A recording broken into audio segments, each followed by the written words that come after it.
What's up, Doc? Two-part question for you. What and where has your best meal been in the bubble? And what is the process of getting food like since you went through quarantine?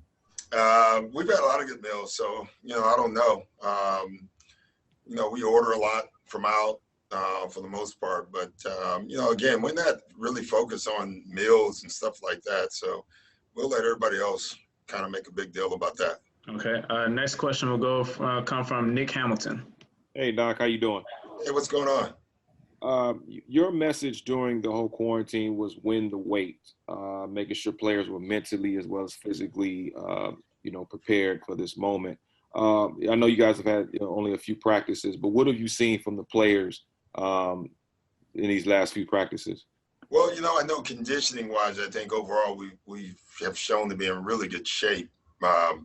It's still obviously not like basketball shape, but I've been pleasantly surprised there. The mental part is it's a tough process. I mean, you have to go through it. You're living outside of your house and just different conditions. And I think that is an area that everyone is still just trying to process and grow and get set for. I do think we came here with the right mindset, but I still think we just got to go through a lot of this and get our mindset. Next question is going to come from Andrew. Hey, Doc. Terrence mentioned that you guys have been able to do some 5-on-5, and as you guys are cognizant of not ramping up too quickly to risk injury, how have you kind of structured practices to get guys reps so they can get back to game shape so far? Well, we really haven't done much different than a normal practice during the season, where you would do more skeleton work and less play. But we all are ramping up our play. I mean, listen, everyone keeps talking about injury. Like, there's nothing you can do about that, Drew. Like, you practice, and then we're going to have scrimmages just like every other team. And you hope you get through it. But that's the only way you can prepare for the season is by playing. The reason teams are slowly ramping up is because we have more days than usual. Usually you have 4 or 5 days in training camp. We have two plus weeks this time. So it allows us to kind of take our time and build them up. But make no mistake, there'll be no team that doesn't scrimmage or play in practice. And you have to do that. But hell, I could step on someone's ankle while getting on the bus. You just don't know it. You just got to hope that you're healthy.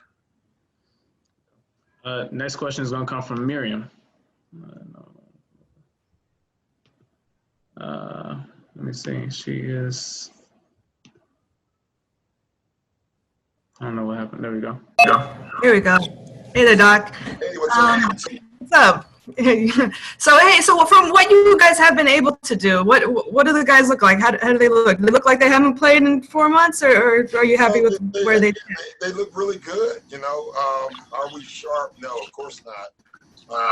But we're good. Like we're picking up stuff. We don't need to install things. We need to review things, and we are going to add a couple of new wrinkles to some of the things we do. But overall, the retention has been amazing, and that's helped us because that means we can move on to something else, and that's been very good for us. Okay. Next question is going to come from Farbot. Hey, Doc. Now that you guys have been in the bubble for almost a week or so now, what are some of the things you can do now that you're here to keep everybody mentally focused for the next 3 months and not want to leave or get anxious about trying to leave the bubble? Probably stay away from them. Hell, they don't want me around a lot, so that would probably be the number one thing. And the other thing, there's a lot of things to do. It's not normal life. And again, there's just so much talk about it. But like our guys, honestly, we talk about it. Let's just do our jobs. After we're done practicing, live your life to the best that you can live it here. And that's what we're trying to do. We're trying to just live our life, have our best Disney life, and that's what we're doing. There's restaurants the guys can go to, guys that gone fishing, there's bowling, there's movies.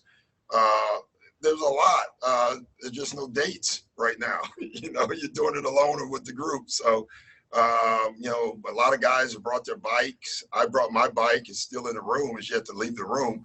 But the thought is nice. Hopefully someday I get on it. You know, there's golf. So we got a lot to do. You know, it's still not normal, but that's fine with us. Like, again, we're going to live the best Disney life that we can.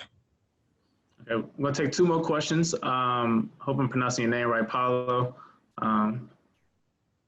I don't think you did, but go ahead. So I'm sorry. I'm sorry, brother. It's fine. Hey, Doc, I'm wondering if, given the size limitations to your traveling party, there are any, you know, things that you find yourself or other coaches doing that maybe in a regular environment you wouldn't have to do just because there are only a few of you guys down there? Yes, it's probably everything. You know, we've cut our staffs in half, and, you know, that's really tough, especially from the coaching perspective, you know, not bringing all our coaches is very difficult not to do. We do Zooms every day, obviously, with the guys that aren't here, but everybody has to multitask. I mean, everybody has to throw and pitch in, from Dennis to me. Like, there's nobody above doing something different, and I think everybody's willing to do that. It's just the low point. Now that I think about that, that's what that sounds like. So. Last question will call from Charlie. Hey, Doc, just a little follow-up on the mental preparation question. How much do you rely on your veterans? I mean, you mentioned leaving these guys alone sometimes. How much do you rely on them over the last couple months and then now? And then how do their leadership styles differ from each other and complement each other? Well, you know, you always rely on your veterans, Charlie. Having said that, there's nobody or no one that has gone through this. You know, this is new for all of us. So, you know, I think this is one of those things you do together.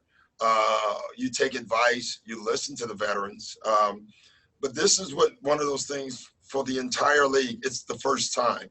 I don't know how many conversations I've had with veteran players where I'm walking to our meal room where you see another veteran player from another team, and we look at each other and it's like, who would have thought? But this is where we're at, man. Like, and so we're going to all figure it out. You know, let's just stay healthy. That's obviously the first key. And if we can do that when the games start, I think it'll be similar. It'll get back to normal life in some ways, because then, you know, it becomes a competition again.